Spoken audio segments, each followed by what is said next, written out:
there's death on the allotment.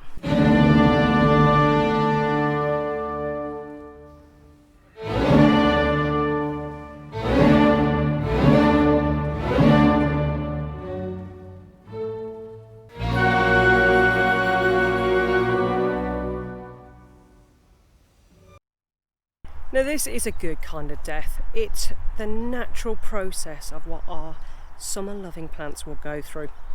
And at this time of year, plots can look a little bit scraggly because of all the dying foliage and all the stuff that's basically just finished.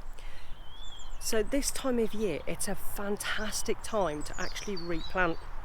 Obviously with stuff to grow through the winter, so it needs to be winter hardy, or at least some protection if it's a little bit more tender. Now today it did start off quite cold, but it's actually warmed up quite a lot and I'm actually really quite hot. But I have jobs to do.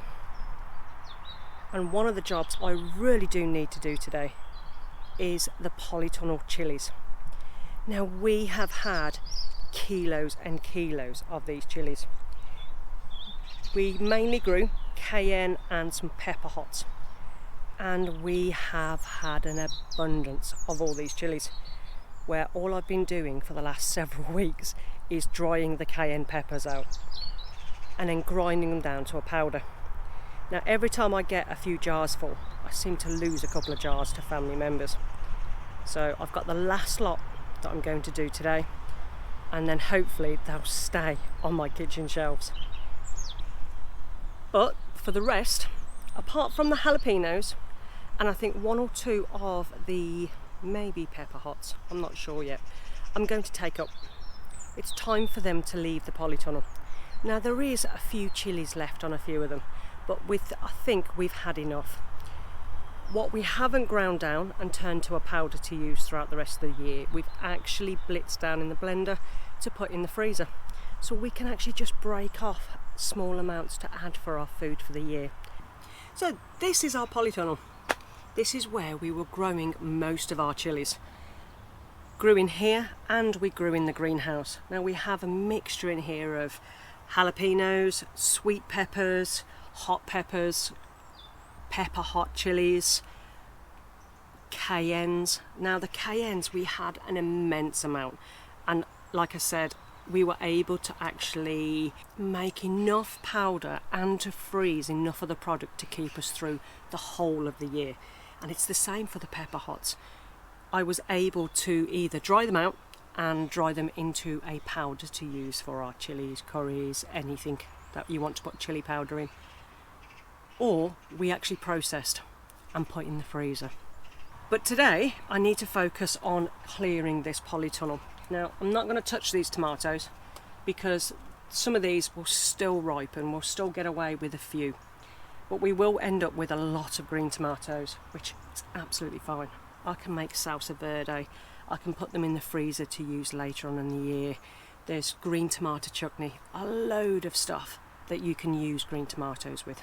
But the chilies, even though they still have some chilies on, I need to start removing some of these. Now the jalapenos, they're actually going to go back home. These are going to go and sit on the brightest windowsill that I've actually got to keep them and to see if I can keep them alive for the following season. The jalapenos is something I really, really enjoyed. And even though, yes, we can grow them from seed again, I want to see if I can actually save these particular plants. It's the same with some of the sweet peppers. I'm going to have a look to see if I can actually keep those indoors for next year. So I'm going to get on and start removing some of these chili peppers. Any green ones I'll still use, but I really do need the room in here. I've got coriander that really does need to go into the ground. Now with these peppers, all I'm going to do is literally just cut them down to the base, and I'm actually going to just leave the roots in for now. Now it is a bit of a shame that we're taking these while they've still got chilies, but if you've succession or planted, you really do need to be ahead of the game a little bit. And if we want to grow cayennes again next year, it will be easy enough just to sow the seeds. They were quite successful when it comes to actually germination. We never had any problems with these. Well, we did. They were just a bit slow.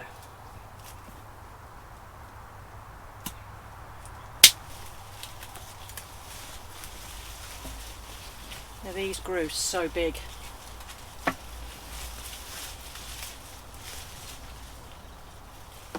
And this is our first year with a polytunnel.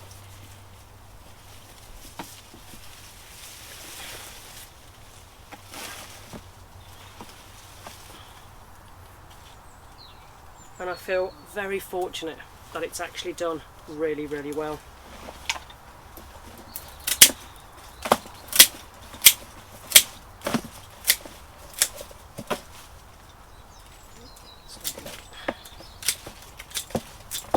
Now I was amazed about how many chilies we had. We have had a massive bumper harvest.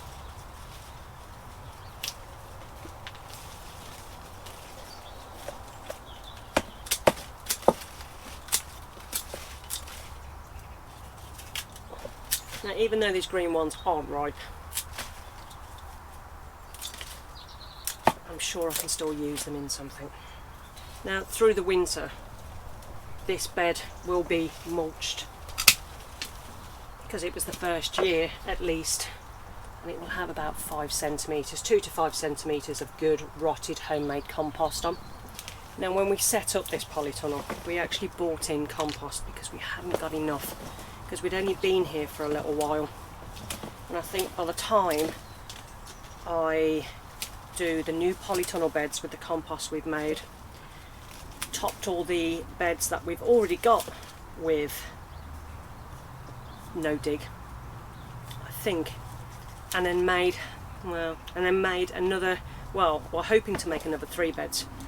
I don't think we'll have enough compost to do all that, but we'll be close.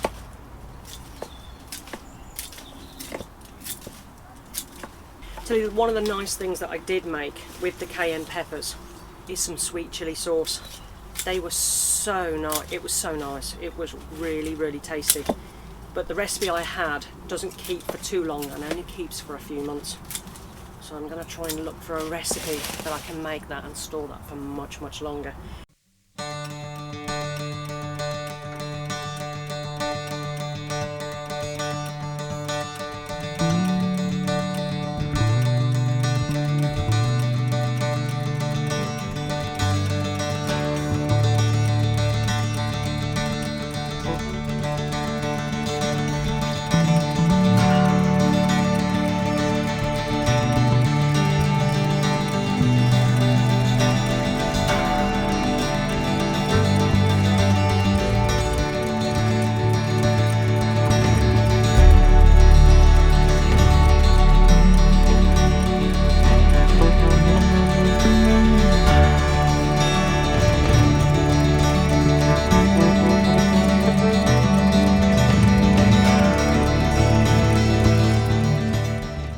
I think these are a mix because this is the only plant that we've got that we've had a mixture of different colours.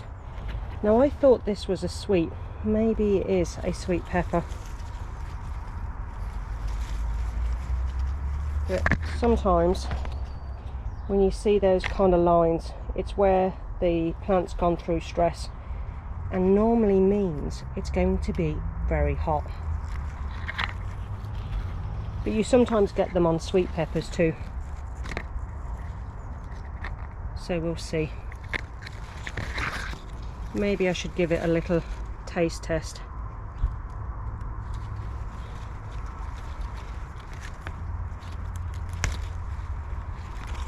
Do you reckon? Not that I've got a drink down here if it is a spicy one, but we'll give it a go. I am pretty sure that this is one of the sweet peppers, but I'll give it a go.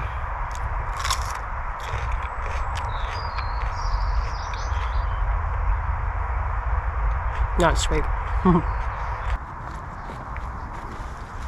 On this first load, we'll just go into the compost heap, seeds it all.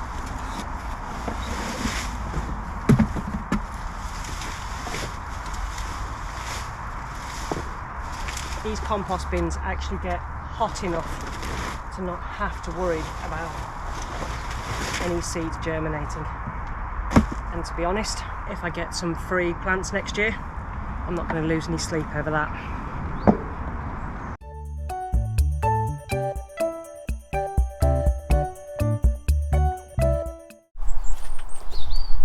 Now the greenhouse, again, like I said, it's a different story. I am actually just going to pull everything up, root and all. When I had this greenhouse, it was just clayey, dry, awful topsoil that was in it. And I did add some manure earlier in this year, and that did its purpose. But this whole greenhouse is rather small. Now we're either going to invest in a much bigger greenhouse, or we're going to try and put two of the greenhouses together to actually make one longer greenhouse. But they're completely different sizes, so we'll see if we can bodge something through the winter months. But for now, because this greenhouse is covered in bindweed for us this year, especially on the new plot, has been an absolute nightmare. Whereas every time I walk past, it gets picked or pulled. It really does need a good work through, and this greenhouse has not escaped the attack of the bindweed.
Right, so that's the greenhouse cleared.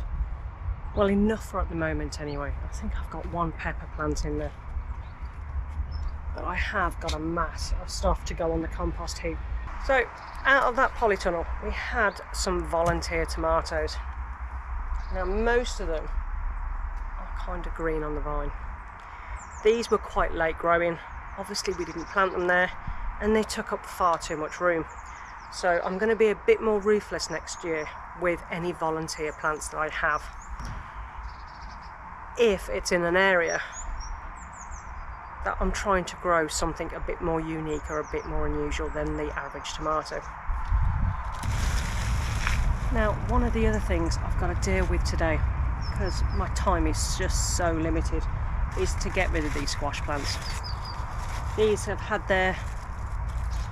done their duty, and they have given me so many courgettes. Now, I've really enjoyed the yellow variety, not quite as bitter as what the green ones are, and I think I'll definitely be growing these next year.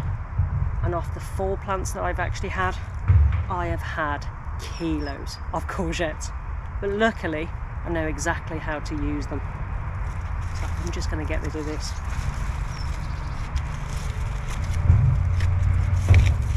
So many wood lice crawling out the stems. Might actually need my big loppers for this. Oh no. Oh. That is a monster plant, and the compost heap will really benefit off of this.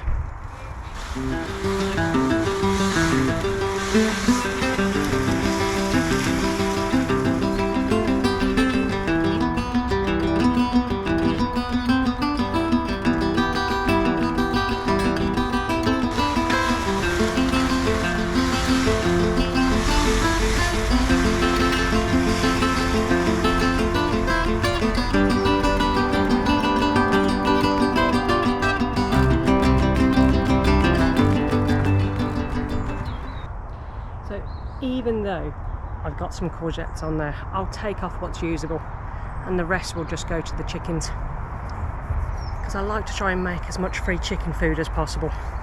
So whereas it's really sad to see the demise and the death of some of these plants, they really have served me well this year, and it really is the circle of nature. But next year I'll sow new seeds, plant new plants and grow even more than what we did this year. So I actually cannot wait for next year's growing season.